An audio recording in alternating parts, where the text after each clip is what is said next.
David Hiley, you've owned electric vehicles for some 10 years now. How did you first get into the game? Oh, look, I sort of took an interest in climate change and things way back then in 2007, and so at that stage I got my first electric scooter, like a sort of a kick scooter, like a Vespa type thing, and that was really getting the bug of what it's right to try electric. And then from there I went 2012, I got myself a Nissan Leaf, and then I've moved up now, I'm driving on a Model 3, which is one of the new Teslas that's come about. Yeah. Excellent. And when you first got that Nissan Leaf, that was one of the first EVs on the market, I believe. It was, yeah. I think the Nissan Leaf were first, along with I think Mitsubishi had an AEVA, so they were the first cars in Australia that were available. And yeah, I was really keen to get one of those. I test drive in the US, and yeah, we bought that really early on. Yeah. So what did you notice when you first jumped to an electric vehicle? What was some of the first things you noticed difference-wise? I guess just the sort of instant acceleration. So you know, when you put your foot down, the car just goes straight away. So you know, it's a very responsive car to drive, and you know, very relaxing. It's obviously a fairly quiet vehicle. There's still a little bit of noise with tyres and so forth, but compared to a regular car, you know, they're much quieter. And obviously the zero emissions nature of them has always appealed as well. But I've always been a driver and a bit of a bike racer as well, so it's always appealed to me, the performance side of things too. Yeah, you were just talking about your zero motorbike racing career briefly, but... Yeah, so yeah, I bought a Zero motorcycle, so that's a fully fledged motorbike. And basically raced that in the series around Australia for a couple of years, and did track days with all the big leader bikes that go around, and yeah, had a lot of fun with that. And that's they're not as evolved, I guess, as cars in terms of electric vehicles, with sort of the likes of Tesla and Nissan Leaf particularly, you know, very interesting vehicles that have come out now.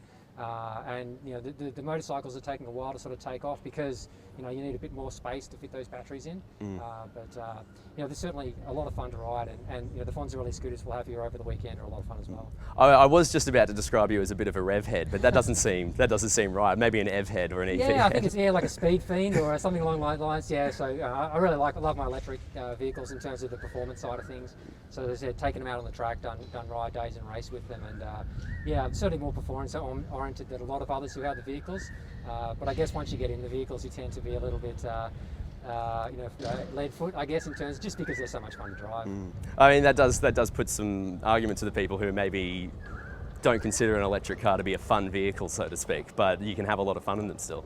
Oh, sure. I mean, so you know, some of the cars we're looking at, the one that I drove back up from Melbourne yesterday, top speed's 230 k's an hour, 0 to 100. Which you would never drive on Australian roads. Which, of course, it's a track day fast. So yeah, you can get to 110 k's an hour on the highway very fast. And you know, we're seeing cars like the Nissan Leaf, they're 0 to 100 in about 8 seconds. So we're talking comparable to like a V6, or in the case of the fastest cars, V8 or better. So you know, certainly the performance is there on the vehicles.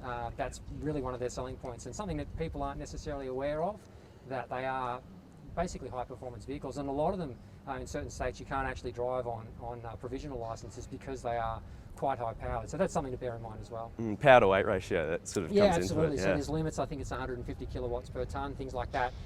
So yeah, my vehicle, unfortunately, my son, who's growing into this age, won't be able to drive. I bet he's furious about that too. He's a little unhappy, but he's at the age now where he's playing beach buggy racing and some of the other fun things that are actually available in the car. So that may change in time when he gets to 16 and gets his licence and realises that yeah, we'll have to find another car for him to drive around in.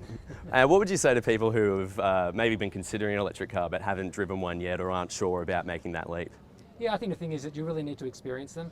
Actually get in the cars and drive them. There's obviously lots of attention to electric vehicles at the moment and the energy market more generally, but you really need to get in there, bums in seats, and that's what the expo we're running this weekend is all about, is actually giving the opportunity to test ride and test drive, get in the driver's seat of cars like the Nissan Leaf and the other Teslas that are here, and just experience it. And I think people will go away, you know, very impressed with where the technology is at. They really are in a lot of ways better than regular petrol cars in terms of performance and a whole bunch of other things. So, you know, it's an exciting time in Australia. There's some really great vehicles available now too. Excellent. All right, thanks so much, David. That's great.